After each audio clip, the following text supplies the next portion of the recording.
Hey, everybody. Welcome back to Unfiltered Joy. This is another episode with an epic soul that I love so, so much. Welcome to Unfiltered Joy, Elan. Hello. And look at her Yay. sexy setup, you guys. She's getting ready for a really cool New Year's program and group experience. And it's just like all about intimacy and connection and all that stuff. You can talk about it, but she's just like all in it. And I love the backdrop. It's hot. All in it. Yeah, I'm filming after this. So I was like, Heidi, you get the sexy like mood lighting for this video too, which I think works out pretty well anyway. So I think that should just be your new go-to. And also, can you just fly to Ohio and recreate that in my space? Because I'm digging it. I'm digging yes, it. totally. And when you get tired or like you're feeling super sexy, you can just like crawl in the bed, like lion style. Yeah. Roll around in this plush blanket. Totally. Oh my gosh. Well, we're going to go in a million directions today. And you're one of my favorite people to talk to because you truly live an unfiltered life. And the whole point of the Unfiltered Joy series is to be totally unscripted, just the intention of letting people know that conversation around anything is okay. And normalizing topics that I think a lot of people are like, ooh, that makes me feel silly to talk about, or I don't know if who can I have a conversation about this about? So I really just want to bring in people like you who are like, yeah, what should we talk about today? And so the first question that I like to ask everybody is actually the only question that I actually have planned ever is finish this sentence. Are you ready? Okay, I'm ready. Okay. Finish this sentence. Instead of telling us what you do, finish this sentence. My soul came here to Liberate myself, liberate other women, and to allow and be a space for other women to fully express themselves. Woo! Yes. That is so true and so, so good. That is so, so good. I love that question because I feel like it goes beyond what we do for a living. Because I think so many people are like, I'm a teacher, I'm this, I'm a coach, I'm a that, I'm a, and we like just like label the heck out of it. But like, what is it? Why? Like, why? Yeah. And who are you as a human being showing up on this planet every single day? Like, what did your soul come here to do? Yes. And I think if we can answer that, we are in good shape in this lifetime. Totally. That's an amazing question. Yeah. Tell us like what your soul came here to do. I now know that for right now, because I also think that what our souls came here to do can change. I don't know how you feel about it, but I think that my soul came here to do a lot of things at different milestones or just times throughout my life. But I know now that I've resisted claiming joy as my superpower for people for a long time. For a long time, because and it's shifted slightly. So the first part of that is that I used to be afraid to be too joyful because when I was like on joy steroids going through high school, just like happy Heidi B, just bouncing all around. I think a lot of people were attracted to my energy and they still are. But I think as I've matured and come into this part of my life and done a lot of work and healing, I've put a lot of pressure on myself to keep up my high school self as it relates to joy. And now that I went through a phase when I was going through body image issues and divorce, where I literally felt like I completely lost it. And was lying on the cold floor just going, what the hell? How do you go from steroid joy to nothing, to Mm. darkness, to cold body depression. Like, how do you do that? And then how does your whole body and being go, it's not even available to you anymore. You're never going to get it back. Like, this is your new state. And then getting fiercely to the state of like, oh, hell no, I'm not doing this anymore. Like, I'm going to go get it. I am going to get it. I'm going to put on my backpack of whatever I got in there. And I'm going to slowly like leave all the junk, pull the junk out of my backpack and just like leave it along the way and get it back. And I did. And now I'm just like, wow, joy means so much more to me now than my high school and college self could have ever known. Yes. I just got chills, like actual chills hearing that. Well, it sounds like you redefined what joy really is for you. Yeah. It's an evolved definition of joy, like rather than joy being this one-dimensional thing, it's like the full-bodied experience of life can still include joy. Yes. And what I realized in talking to friends and clients too, is that joy is experienced so uniquely to each human being. Mm-hmm. Like, for some people, joy is actually closer to a calm peace sensation. Yes. Yeah. And for some people, it's an electricity.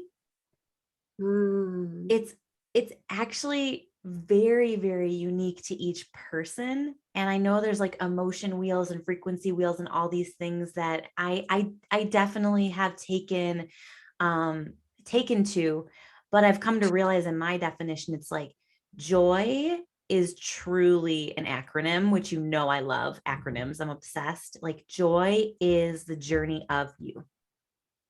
I got that download at the end of last year, and I was just like, wow, that's what it is. That's what it is. It's not like these, oh my gosh, the fireworks just went off and my partner and I are making out under the moonlight with the fireworks, like that's actually a high sensation of happiness. Totally. Because joy is like this journey of yourself, and joy is cultivated by the emotions that you have in your own body. It is not codependent or dependent on anyone or anything else. Happiness is dependent on what is happening to you. You know what I mean? Yeah. They're so different. They're so different. So now I feel like, wow, I get joy. I can do joy. And I don't have to be happy all the time to feel it. Yeah. You don't have to be happy to feel joy. No, you don't. You can be totally content and just like, wow, I have so much joy in my body right now. So what does joy feel like for you in your body now that you've gone through the journey? Like, what is it for you in the present? I feel like, and it's not dependent on, but I think that joy in my body requires an intense just mean heightened, this intense sensation of gratitude. It's just like almost an awe of, wow, is the best way I can describe it in my body. My whole body just kind of just like expands like this, that like vibration bubble, or if you make a ripple in a water, it just goes like, whoa, it's super expansive. And it's just like, wow. My heart just feels this lightness of like awe. What does it feel like for you? That I love that, and I really resonate with that, to be honest. I feel very similarly in that joy for me feels like this. It's like a grounded it's a grounded excitement. It's like Yeah. holding both the grounded peace, content, and also it's like this elevated, like, oh, it's exciting though. There is this little bit of buzzy vibration to it as well. Mm-hmm. How it Ooh, is for, ooh, that is so good. And I couldn't agree more. Like when your feet are like rooted, like super, super rooted, but it's almost like your head is just like floating in excitement. It's yes, just yes, so both. It's so like it's all of it because it's all of us. It's like yeah, the journey of you, the joy is all of what is cultivated within us, like reminding us that this life is so freaking epic. yes. It just Amen is, to that. right? Yeah. And I was Oh, just thinking about this. I feel like, interestingly enough, I feel like your joy is my pleasure. Like yes. your excitement for joy and what it stands for is like me with pleasure, because they're very, very close, right? And Mhm. I'm also teaching others the same thing about pleasure, about knowing that you can be like grieving and in pain and really going through some hardships in your life and still experience pleasure. They don't have to be uh, two separate concepts. Totally. Oh my gosh, I feel like you're catching my vibe and reading my mind at the same time because I was literally just going to say to you, let's move this into a conversation of your passion because I feel like joy is just such a passion for me and truly it comes from pain. Like I'm so obsessed with joy from feeling like I didn't lose it, but from convincing myself that I had. And so Mm, that's my passion is to just remind people that they can reclaim whatever it is that they want. So your passion is intimacy and helping people reclaim their intimacy in a way, yeah, yeah. right? And reclaim their personal power, Yes. because I think a lot of times we we get into relationships, or and intimacy is across the board, mind you. It's romantic relationships, it's friendships, it's family dynamics, it's the relationship to yourself, it's the relationship to your work, it's everything, right? Yes. And so I feel like when we get into relationships, sometimes we get into this role. We have this perceived role of who we are and how we should be in any given scenario. Mm, And what ends up happening is we end up, getting into some people pleasing tendencies, or we put on a mask because ultimately we're all afraid of rejection and abandonment, and we want to feel that love and we want to feel that connection, but we sacrifice who we are in our full authentic expression in order to appease the other people or things in our life. yes. And when we can remember to come back to who we are and honor our belief, honor our values, and really like stand up for that more often than not. And I would say like 99.9% of the time, everybody around you is also like, oh my gosh, that's what I was thinking, or me too. Yes. Because everybody wants genuine connection. Nobody wants the mask. And I feel like people people pick up on that. Energy doesn't lie. And when you're not really being who you are, when you're not like voicing yourself and talking about your story, it's like they feel that, and then they also aren't able to feel the safety to reciprocate in that way. Oh my gosh. I love all of that. it reminded me of a memory that like literally brought me to this space when you were sharing all of this. I went to a conference when I was newly divorced, and it was like a women's conference. And I was like, okay, this is the first time I'm putting myself out here. And it was 300 women. And to me, that felt super intimidating, even though I love intimacy and connection. I love it. I crave it. I need it. I love it. But at this point in my life, like I felt so disconnected, instantly cut off and disconnected with the most intimate relationship I had ever had in my life. At the time, it felt like that. That it felt really intimidating. And so they did the coolest thing when we all walked into the room the first night. So we're all dressed up, and that's a whole nother thing, right? Before I became good with my body and stopped comparison syndrome and all that shit.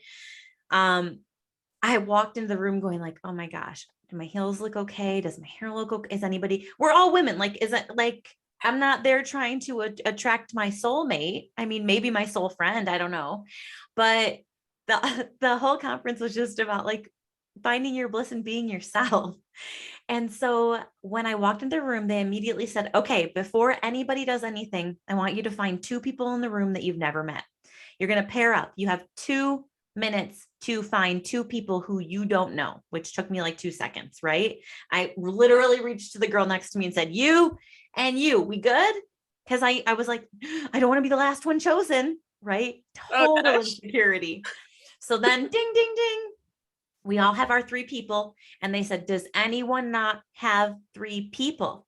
Raise your hand right now. Come to the front of the stage. Come to the front of the stage. And so immediately, no one was alone.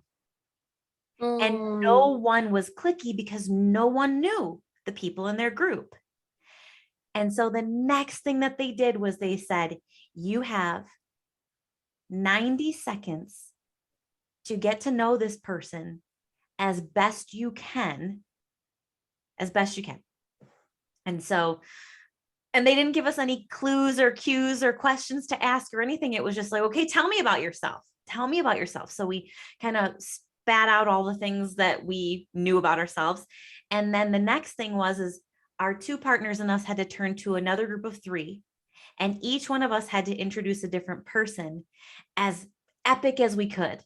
So it'd be like me and you never meeting and you telling me a couple things. And then me saying to this new group of 3 people, oh my gosh, you guys, Elan is, they said, you want to start with something like, Elan is the most incredible woman I've ever met in my life. And it was called Epic Introductions.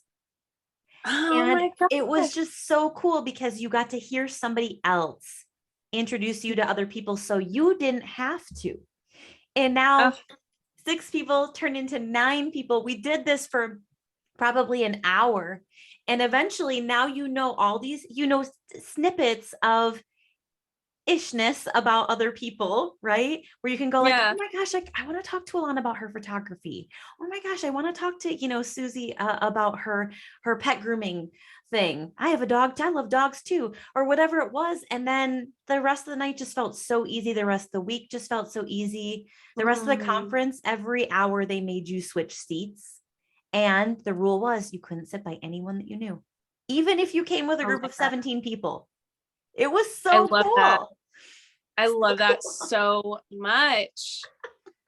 Yeah. And really having the opportunity to be like, how do you really get to know somebody in that amount of time? And also it kind of brings, it brings up this question of like, when is somebody that you first meet, like you first meet that person, they're just a stranger to you in that moment. But at what point does that switch? And then you guys are friends, you know? And I think just in getting to know somebody and their story, even in just like a 90-second blimp of time, if your heart is open to it, you can make friends anywhere, anyhow, in any time frame possible. Like, that's how you really make connection, is just like the intention and the attention to detail. So I think it's so cool too that like you had to go back and not only learn about them, but then tell other people what you just learned about them, like really reinforcing that. connection. Oh, it's so good. I love what you said about the intention behind it, because it's so true. I hear so many women feel like they're alone and feel like they don't have the deep relationships that they want. And I felt like that for a long time Yeah. until I finally was like, you know what? I get to be intentional about this. Mm. I get to show up to the elevator in my apartment is what I'm thinking about right now. Is I could just ride that elevator every day and be the person who goes like this and looks at their phone. I don't give a shit about anyone or anything outside of myself. Or I just, and it's okay. I'm not saying that's bad. If what you need is to not connect with people that day, that's your intention. That's totally cool, right? Totally. Nothing wrong Mhm. with not shaming anybody for however you handle it. But if you're open, then I saw a lady ride the elevator one day and she got on and she knew everybody on the elevator. Oh my Everybody God. knew this woman. Are you And sure that's not you? positive. But she inspired the hell out of me. And she talked to every single person like they mattered to her. Mm. Like, not like she had met them for the first time, but like she hadn't seen them in a long time and she missed them. And I know that some of those people she just saw like 5 seconds ago or yesterday, right? Or had spent time with. And what I learned from her that day was you choose how you ride the elevator of life. Mm. You know, Totally. like if you need to have time where you don't want to invite in relationships, that is okay. That's Yeah. okay. I went through that and I needed that time to heal and not do that, and or just be in different relationship with people, you know? And then there's a time where you're like, if you seek intimacy and connection with whoever, however, whenever, if you ride the elevator and you're open and you initiate, you take Mhm. action, life's going to look different. Totally. Absolutely. And I became the girl that talked to everybody in the elevator because that's what I wanted for myself. I wanted to know everybody in the building. I wanted to have lots and lots of memories in that building with people and connections. And that's the life that I built for myself. It didn't just Yeah. happen. It didn't just happen. Like I participated from a place of alignment in those elevator rides, you know? Yeah. Yeah. Yeah. I think too, like reflecting on what you were talking about, like being open and giving yourself the opportunity and the chance to make deep connections with people. I think a lot of people do crave that. And yet, when it comes time to, and this is in my experience, what I've experienced personally, and what I know a lot of other women to experience as well, is because there is so much of this societal pressure to be a certain way or to just have a certain demeanor or, the whole thing, look a Yeah. certain way, whatever, is that as soon as we do have that opportunity for connection, if we don't feel worthy enough in that moment to connect, then we put up these walls and Mm, we really close our hearts off from being able to connect deeply with somebody. mhm. Um, an example I'm thinking of is an example, like my whole like life up until my mid 20s um is, I wanted to have good girlfriends my entire life, and Yes. I did have girlfriends here and there. I had like different various groups, and yet I never felt really connected to anybody. Mhm. I had friends, but I was like, I've never had like a best friend, like a soul friend. Yes. And what I had to recognize was that I wasn't allowing myself to share my vulnerabilities with Mm, them. And I wasn't allowing myself to just be me in all of the mess, in all of the ups and downs. It's like I always had to show up happy and positive and like, you know, hip, cool, and like all the things, right? Yeah. And it's just so silly, but at the same time, it's a real phenomenon. And like, I think about even walking down the street, if you're wearing, you know, your sweatpants because you're like, I didn't want to get jazzed up to go run errands today, and you have your hairs all greasy up in a bun, you're less likely to go and strike up a conversation with somebody because you don't feel worthy in that moment of like, they're not going to want to be friends with this, you know? Yeah. But what if you just gave yourself permission to be you and like remind yourself that everybody has these days, everybody shows up just as they are, nobody's perfect all the time, and you can make connections anywhere at any time. If there's other Yes. people around, you can make a connection with them. You don't have to feel alone. Absolutely. Absolutely. I realized that I turned myself into the West Coast way. I guess I'll put it that way. I turned into the West Coast way when I had a friend visiting from the Midwest. So Midwest versus West Coast, two totally different styles, lifestyles, ways of being, ways of thinking. It just is, after living in one for over half my life and the other for a very significant chunk of my life, growth years of my life. I can say that like the West Coast way is something that I will always take with me, and the Midwest too. But what I'm getting at is I had a friend visiting from the West Coast. And I remember going into Huntington Beach, Beach City, USA, Surfer USA, like anything goes, right? A lot of our beach cities are, all, you know. Yeah. And I remember she turned to me and there was literally what you just described.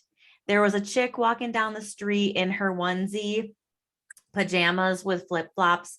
There was a dude walking, you know, with his pants hanging down to his where ankles, carrying a surfboard. There was a girl, a couple completely dressed up to the nines, like going to a restaurant, which I don't know where they were going in HB, but anyways, regardless, it was everything. And there we are in our little Midwest cover-ups, you know, we're in our Midwest cover-ups and our, you know, one-piece bathing suits, just like in our beach bags, ready to hit the beach. And I love us. With the slogan on the bag, like, yes. Your life is, I swear to God, we were carrying those bags. I'm going to get the bag and show it to you. No way. I swear to God. And I bought the bags. I bought the glittery bags from Target and the matching water bottles, Elan, that said "Life's a Beach" for that visit. Oh my gosh. So there we are. The visual I had. It's totally true. I love this story so much. And she turns to me and she looks at the girl who's wearing the onesie and she's like, oh, you know, looks like anything goes around here.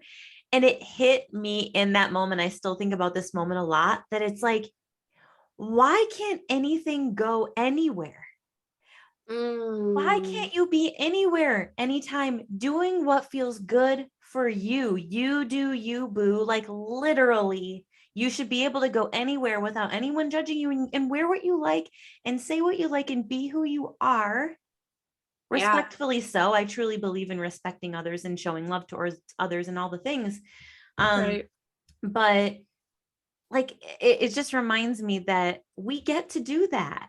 Like, says who that you have to life's a beach it and cover up all day? Like, says who? Says your mom from the Midwest who you love deeply?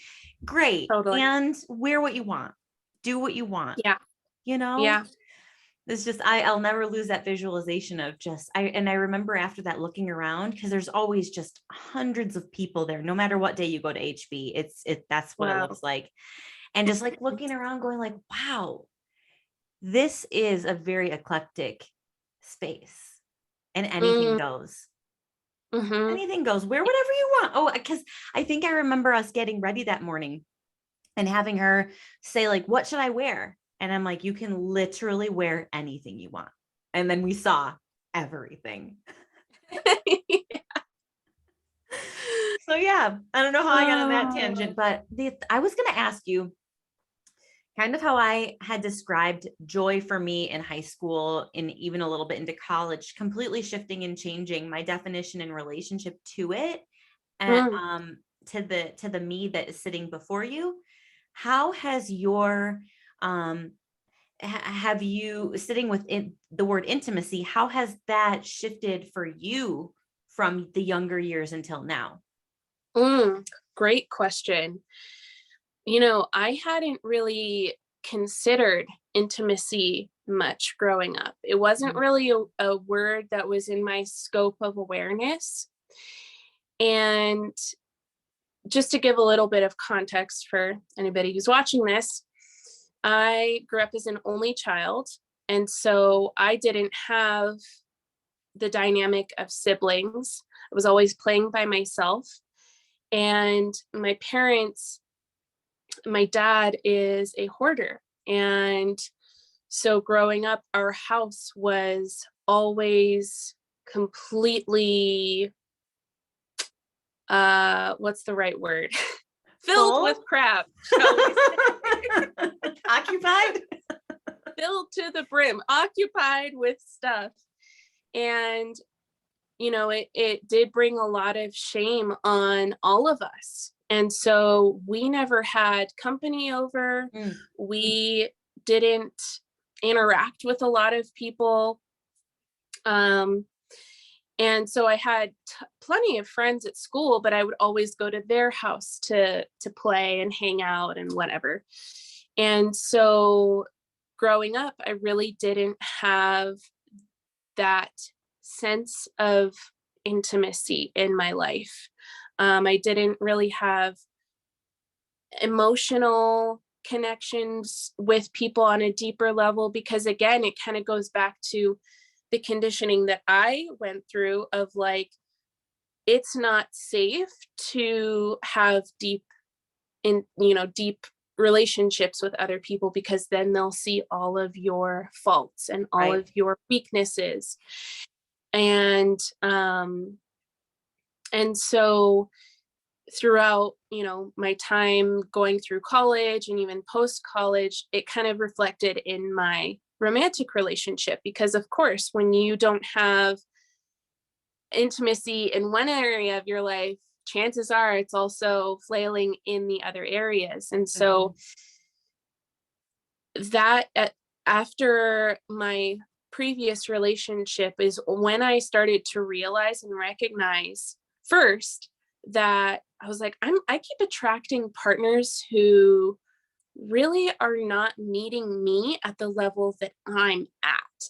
And I always Mm. projected the lack of intimacy onto them, saying like, you Yes. have intimacy issues, you have intimacy issues.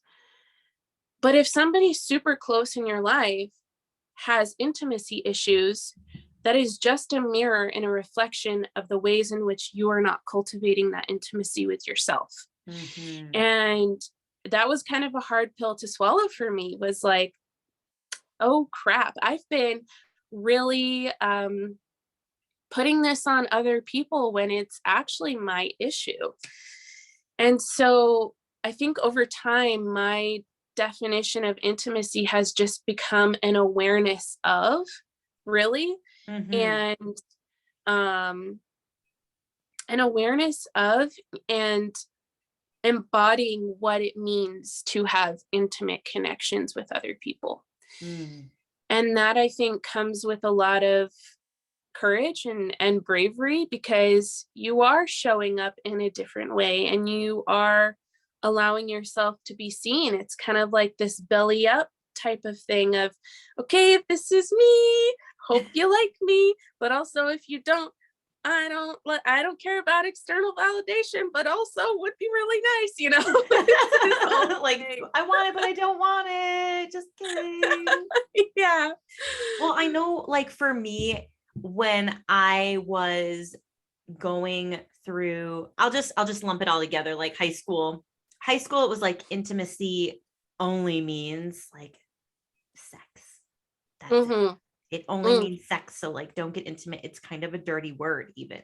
Like the word itself, that and pleasure, your two favorite words, right?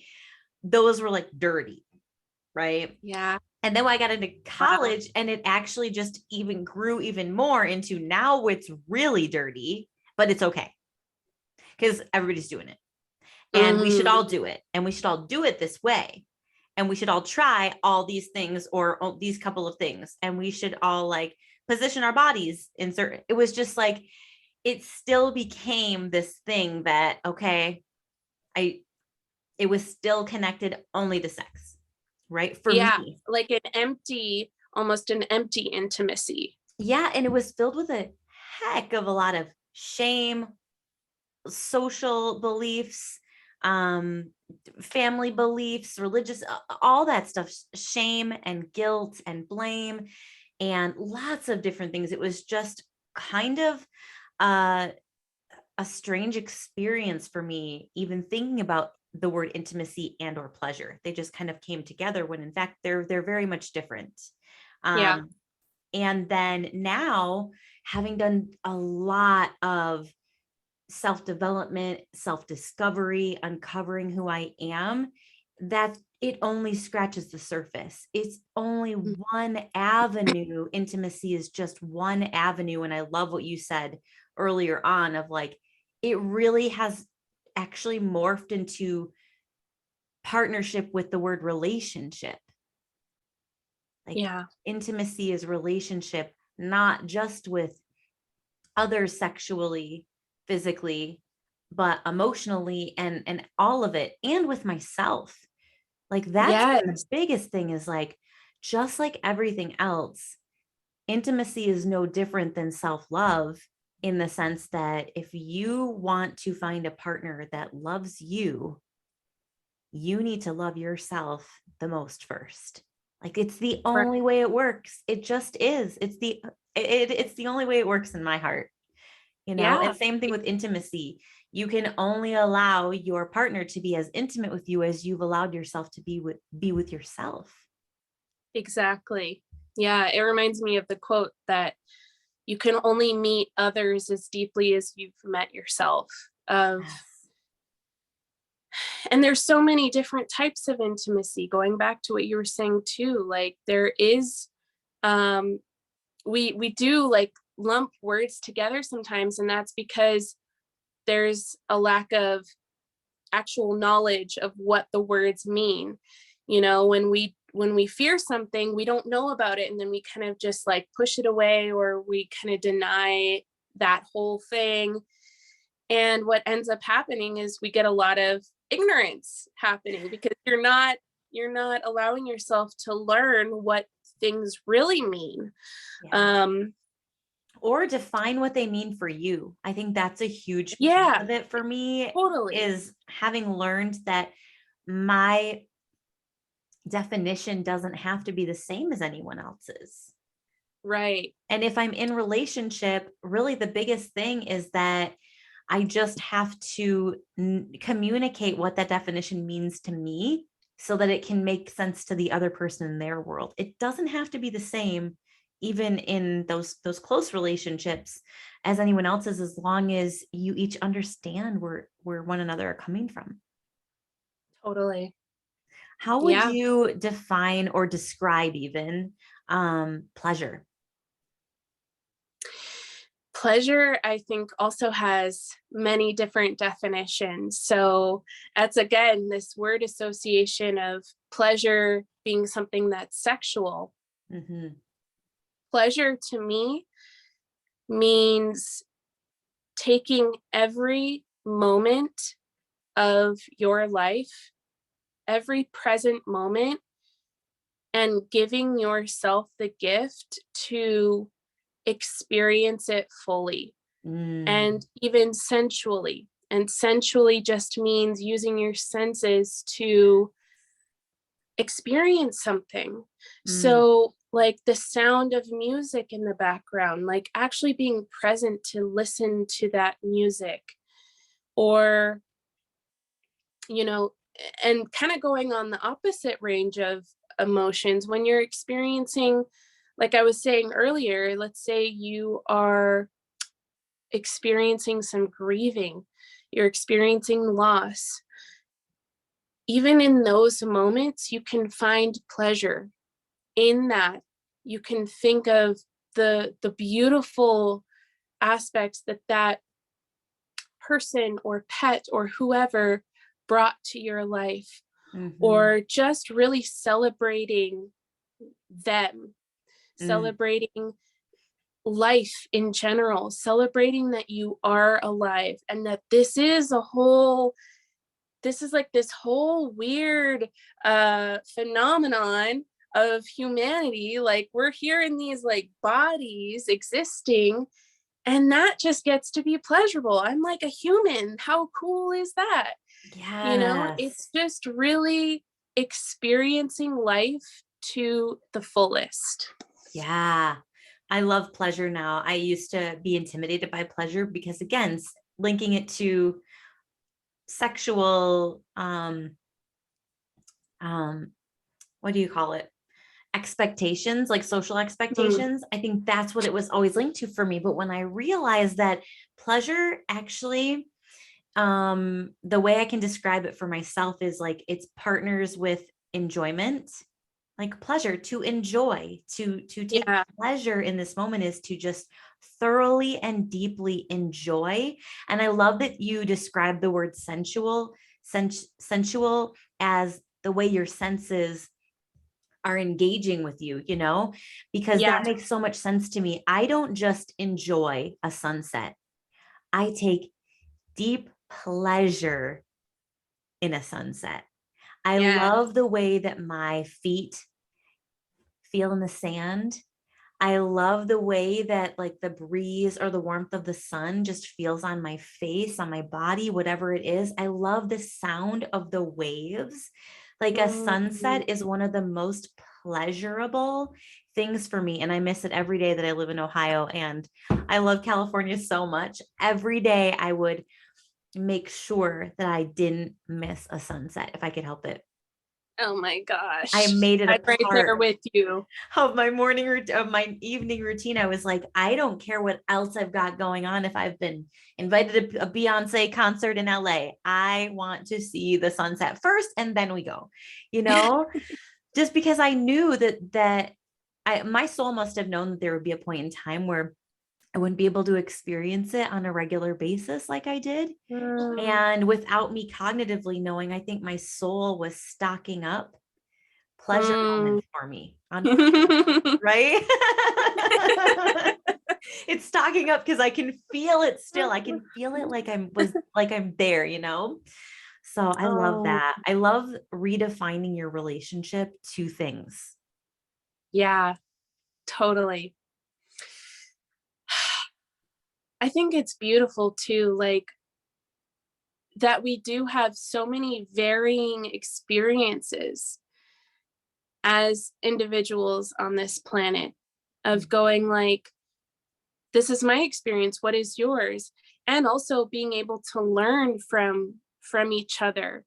That's the beauty of the variety of life, right? Oh, my soul. I love that you said that because I think I know our world is going through a time right now where people are forgetting that it's okay that we have different experiences and different beliefs and different thoughts and all the things. Like that's one of the most powerful phrases I think we can all use right now is, this is my experience. What's yours then? Yes. This is how I'm feeling. How does that make you feel? And we don't have to agree. We can just be. Right.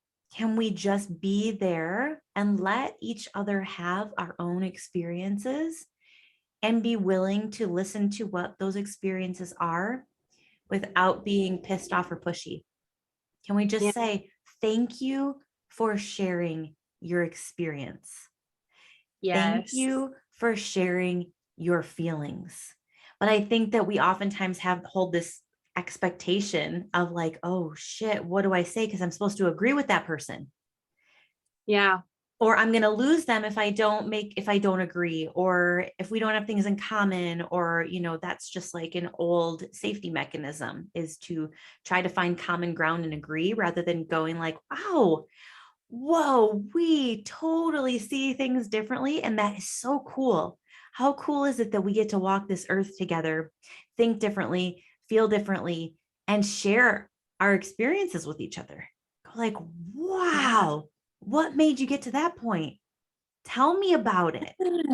Yes. Because it's like we so often forget that people are not living in our experience. Mm-hmm. They're not in our bodies. They don't have our eyes. They don't have the same events that have happened in our life. They Mm-hmm. have their own whole set of unique events and things that have happened to get them to where they're at, that lends to their current perspective.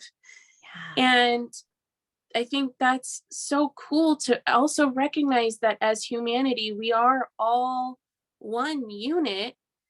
We forget that consciously, but subconsciously, I still feel that we know this. And as we are able to like remember that we are all this like one big amoeba together, but still in little separate bodies, that we are just learning from each other. We're learning and allowing ourselves um to really like up level our consciousness as a whole. totally. Yeah. Totally. I love to remind myself to be curious instead of controlling. Or when my Yes. controller pops up, I know that it's just my insecurities trying to make me safe. And Mm-hmm. that's the exact time that I need to get curious. When I feel that controller going like, okay, you need to control this and control that, that's just my body going, oh, hey, Heidi, hey, get curious, girlfriend. Like, let's get curious, ask questions, go, just ask questions rather than Yeah. try and tell everybody how they should feel, what they should do, what the plan should be. Get curious. Hey, who's hungry? Would it feel good for anybody else to order a pizza? Like, instead of being like, we need to get a pepperoni pizza with pan crust right now, blah, blah, blah, blah. It's going to happen. It's going to go down like this from this place.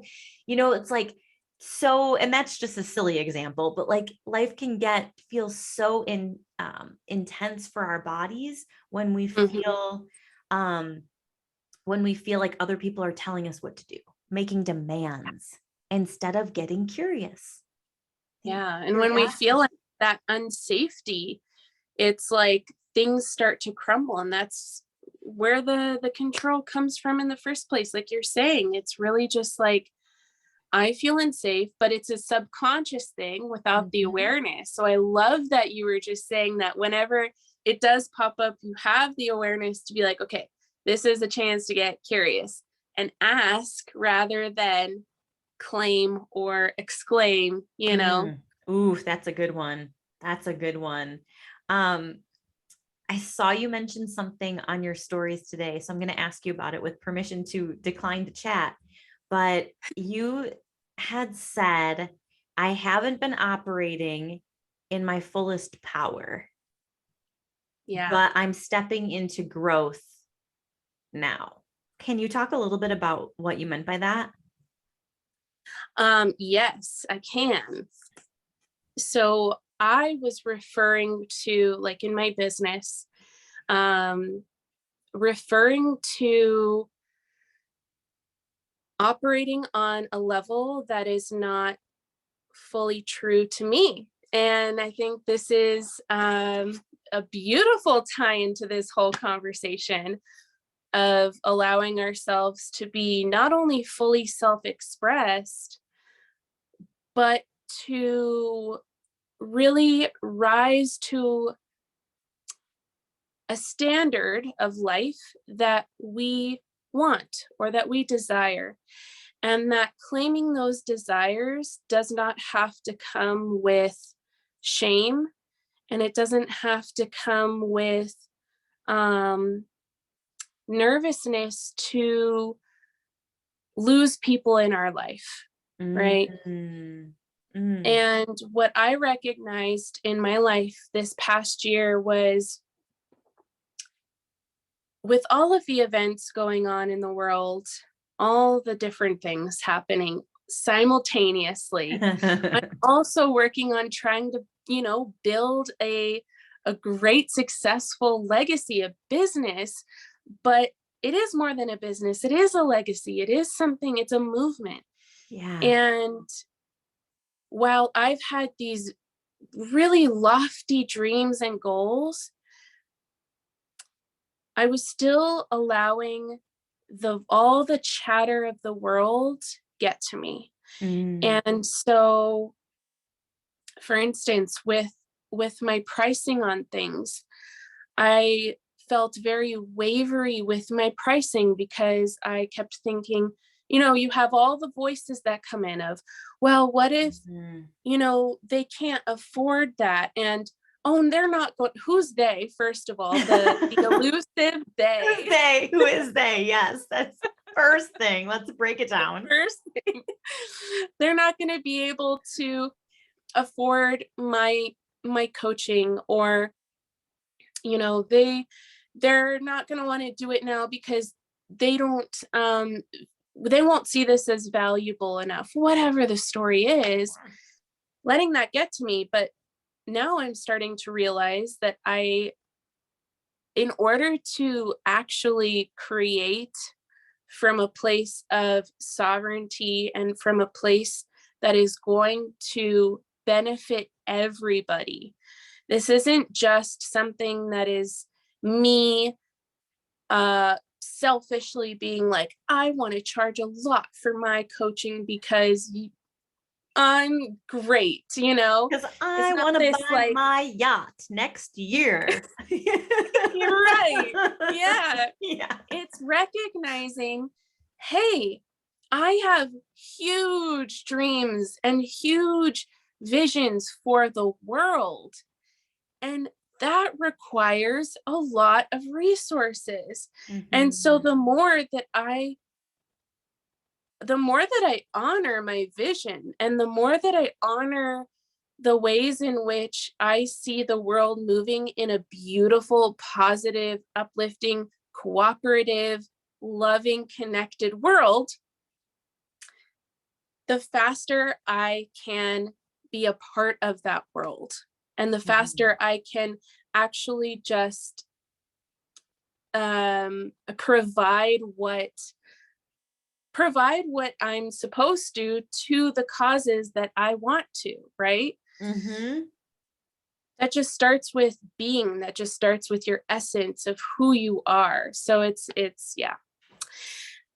That's really what I was getting at with my stories earlier. I hope that answers your question. Totally. I think that it sounds really easy to just operate from my fullest power. I got this, right? It's that like pep talkness that we can come to things from. But the truth is, if we're not willing to acknowledge our fears in relationship with our dreams, then we only operate from this, like, I got it, I can do it. But then we're actually scared underneath. And I think that we just need to call forward, like, really, I've been feeling and noticing within myself. I first of all also want to just acknowledge within you your courage that I have noticed over the past couple of weeks and months of slowly going like, okay, I am going to release some of these things that are getting in my way and step more completely into my power. And it inspires me so much to sit with myself and go, wow, I'm feeling and noticing resistance within me. Right? Yeah. Like, whoo, I am sitting here looking at my vision board for 2022 and it's scared shitless with the how. Right? How am I going to make that happen? And then the doubt, can I make that happen? So I think for me, the thing that I always go back to, because I felt this before, we both have felt these feelings before in different scenarios in our lives. We're just becoming more like aware of them and now willing to acknowledge them. And so I think, well, how we choose to respond to our fear and our doubt and our resistance, that's what impacts everything. It's everything. Like You're it's going to pop up throughout the rest of your life. It's going to be there. We don't do like all the self-development in the world and then we just never feel it again. That's not how it works. We just get better at living it, right? And I think that there's a couple ways that you go about the response. You take no action. That's the first thing. Take no action. You just hide and you just go like, I'm scared. I think I'm going to do the laundry today. And now I think, I probably just need to like do this thing over here. Like I'm the queen of distractions. It's the number one way I can tell when when I'm avoiding things. I'm like busy as a bee, oh, that needs that needs that. Time to clean the cupboards, or take a nap. Oh, I'm just tired again. An hour after I woke up, I'm like, whoa, Heidi, like you're resisting something. You're afraid of something. You're afraid of something. So there's the no action. Then there's like the I'm going to take action, but it comes from like a place of fear. It comes from a place of insecurity. It comes from this place of like, I'm going to do this thing because I think that's what other people will like or what other people will want. Or I'm just going to like hustle. Because if I do more, then I'll be more and I'll get more and I'll be liked more, all that like jittery energy. It's like fear-based action. Totally. And then there's a last one, which is just like aligned action, where I go, okay, I am going to acknowledge what I'm afraid of. What am I like actually afraid of here? What am I actually afraid of here? And I think it's really important that we say it out loud. Yeah. I think when you feel that fear come in, the worst thing that you can do is try to ignore it. Because it grows massively. And then you can even get physical ailments from it, So like totally say it out loud, pick a trusted friend. That's very important. Trusted friend, trusted loved one. Trust is key. When you're feeling fearful, the first thing you need is like safety, right? Like find that trusted person, or a great place to go. And I know not everyone has one, but is a mentor or a coach. Like that's such a safe space to go and just say like, in reality, what it boils down to is I'm afraid of this. And then what happens in my experience is the fear flashlight comes out. It's this like flashlight that shines a light on the scary cave and goes like, what's in here? Is there actually a bear in here? No, there isn't. There is not a bear in here. It's just a cave. And maybe there's even diamonds in it. Like we're okay. So I think speaking what I'm afraid of has become like the number one tool for me in like moving in response. Like just speak it out first and then get on with it. Take action. Like get on with it and take freaking action. Yeah, that's beautiful.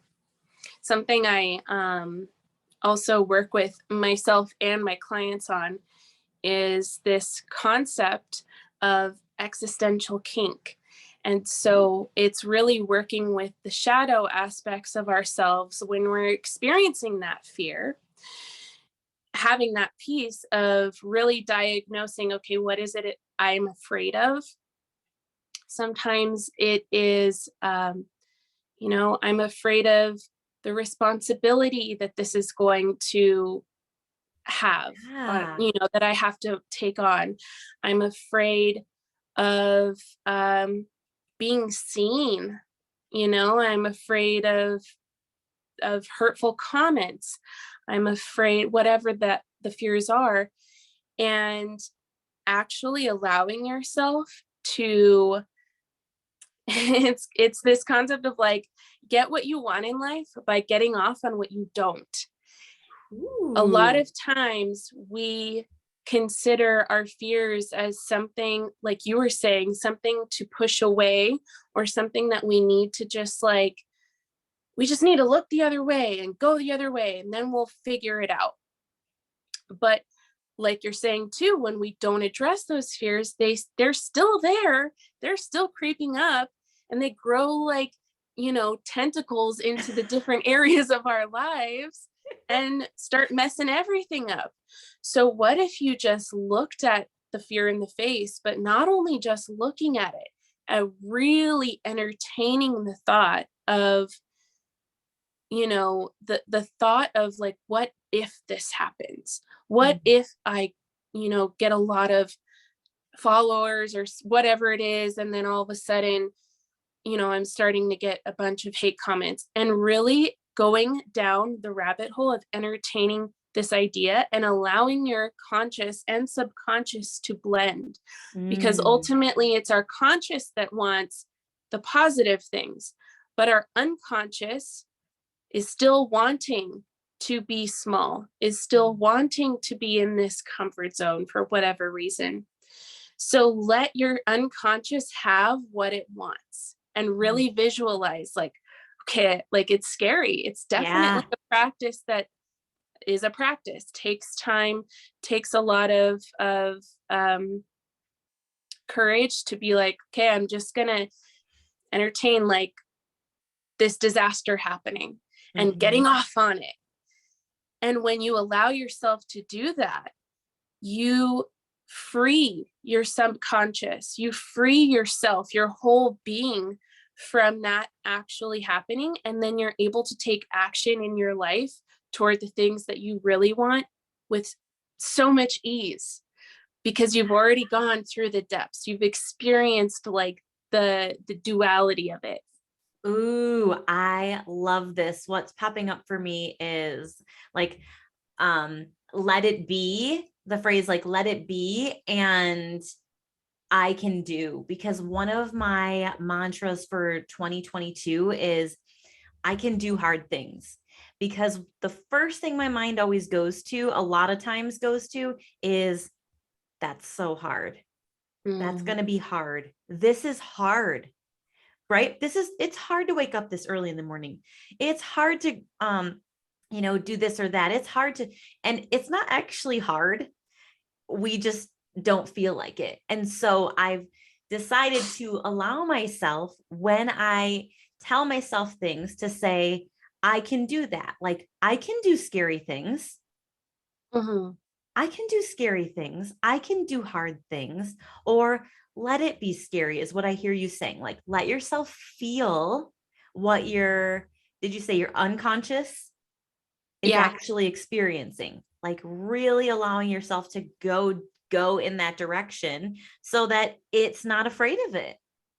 Yeah. It's like, well, what if that was okay? Let's try it on for size. Let's go check it out.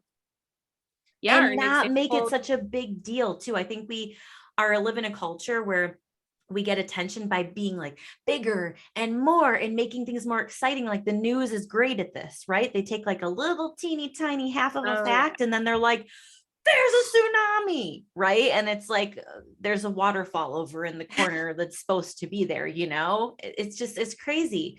And so I think we do this in our own personal lives and systems, where we allow our minds to just go like, that's going to be awful.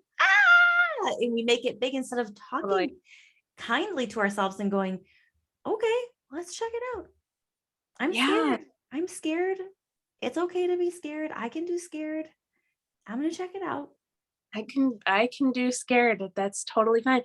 And I was just thinking of just a small example of this. Like, I was just working with a client on this, and she's like, I really want to be making more money, but I'm definitely afraid of having more money, because I'm afraid that, like, once I have it, I'm not going to know how to manage it and I'm going to lose it all.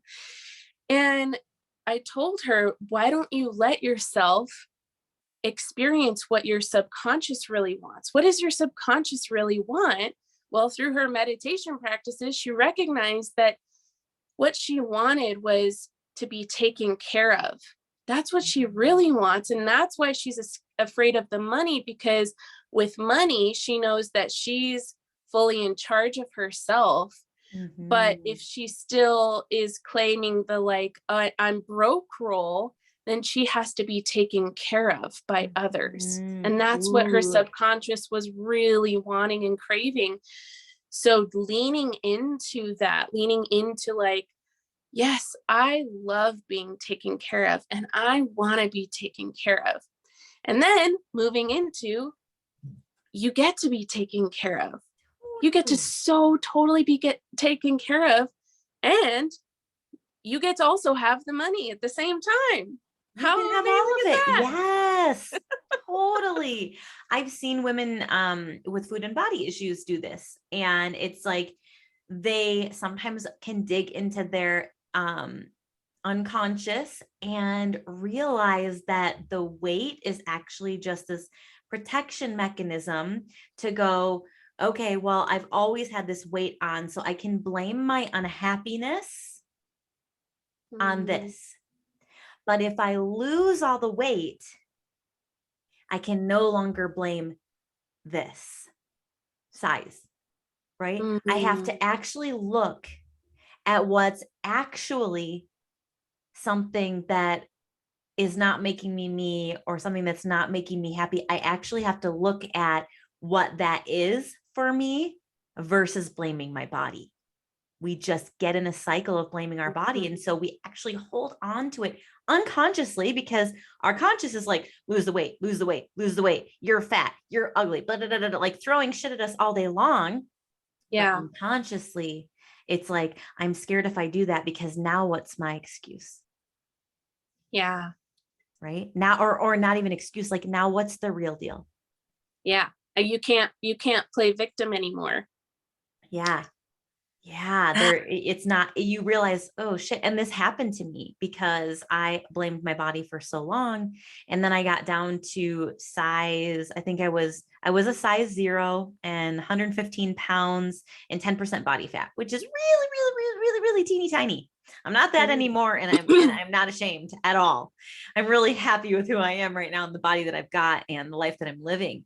But I remember staring in the mirror going like, what the fuck? And now I'm the skinniest I've ever been, the strongest I've ever been.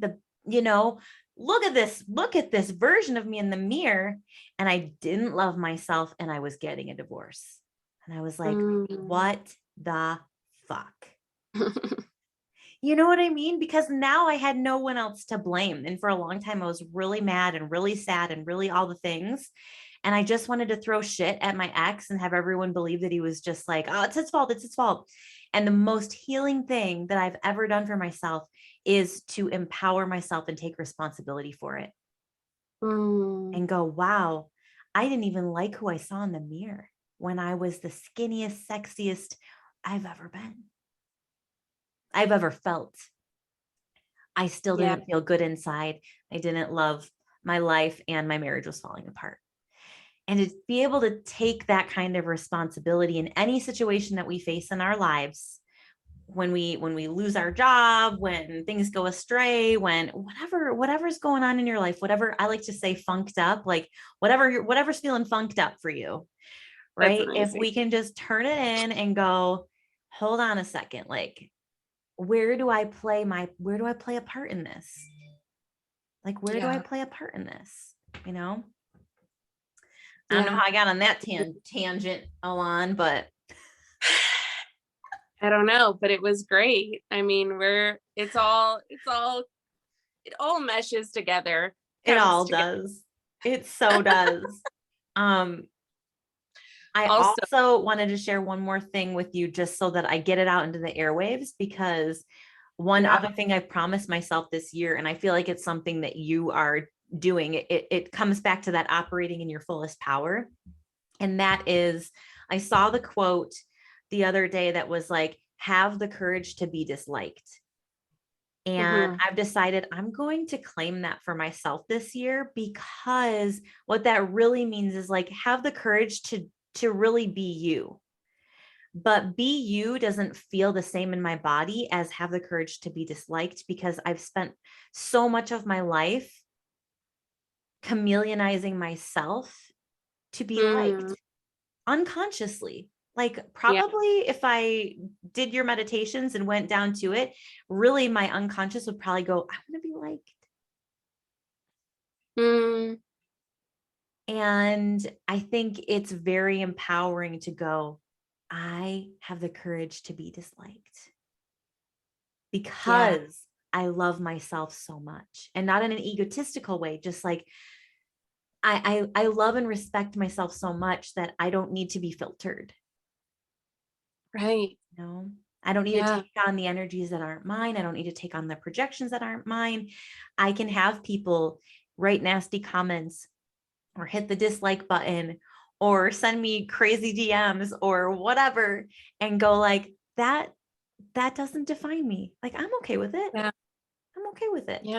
Right. It's really just the self-assuredness. Mm-hmm. Self-assuredness in who you are, and knowing that like Joe Schmo who leaves a bad comment, he doesn't know my life. You don't know me, homie. You don't know me. Right? We choose to believe so quickly. So quickly our ego tries to go like, ow. Well, let me tell you the truth. And really, like, we don't owe it to anybody to tell them who we Right. are. It's like you actually didn't earn the right to hear my whole story and to understand who I am. You haven't earned that right if you're going to disrespect like that or project like that, for sure. Yeah. Yeah. And Sure. I've definitely come across some people in my experience of being in the space of sexuality and pleasure, who have said not the nicest things or projecting their experience onto me. And those have been moments in my life too, where I've literally gone through this very thing of like, well, they have their own experience, their own journey, and they haven't come to a place themselves. It shines through like bright as day that they have not accepted themselves for who they are in whatever capacity that looks like. And so it's very easy for somebody to be like, well, again, with the controlling, you can't do this, or you shouldn't do this, or whatever the statement is, religious statement or something, of they're grasping onto this concept because they themselves are not allowing themselves to be expressed. So I always come back to that. There's just like, for anybody listening, I always love to leave them with a little assignment, a little integration. I think maybe this could be one of them. Is if you feel the need to express yourself, especially on social media, lead with love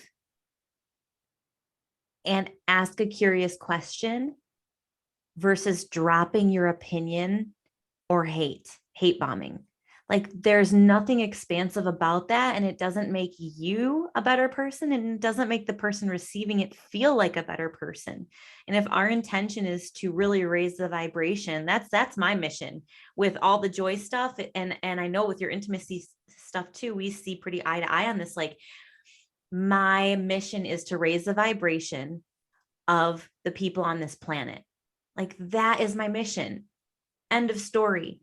And so I invite anybody listening to really, really take that homework or alignment assignment, as I call it with my clients, with you, of stay curious. Just ask a curious question and let someone have their experience versus hate bombing. It's just so painful for you and them. Ask a curious question, or say, hey, I'm not sure I agree with your post. Would you be willing to have a chat about it? I'd love to share my opinion with you if you're open to it. I would love to get open to it, just don't say anything at all. Yeah. I would love to get a DM like that someday, where somebody is like, instead of like, your post sucks, have them be like, I want to know more about what you meant by that, because I'm not sure I agree.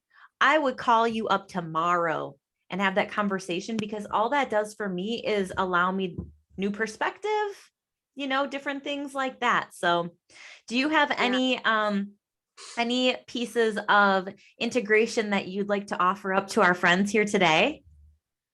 Pieces of integration. Ooh, do you mean like anything words of wisdom or? Sure, words of wisdom, and or if there's something that you want to invite them to try on for size this week. Oh my gosh. Let me think about this for a second. Well, the theme today has been all about, well, we've talked about a lot. We've talked about joy, pleasure, self-expression, addressing fears. I would encourage anybody listening to kind of go through the exercise that both you and I talked about really looking at your fears and spending quality time with them, quality time journaling or meditating on whatever's actually coming up for you and giving yourself the gift to address them rather than avoiding and hiding and distracting and doing all the things.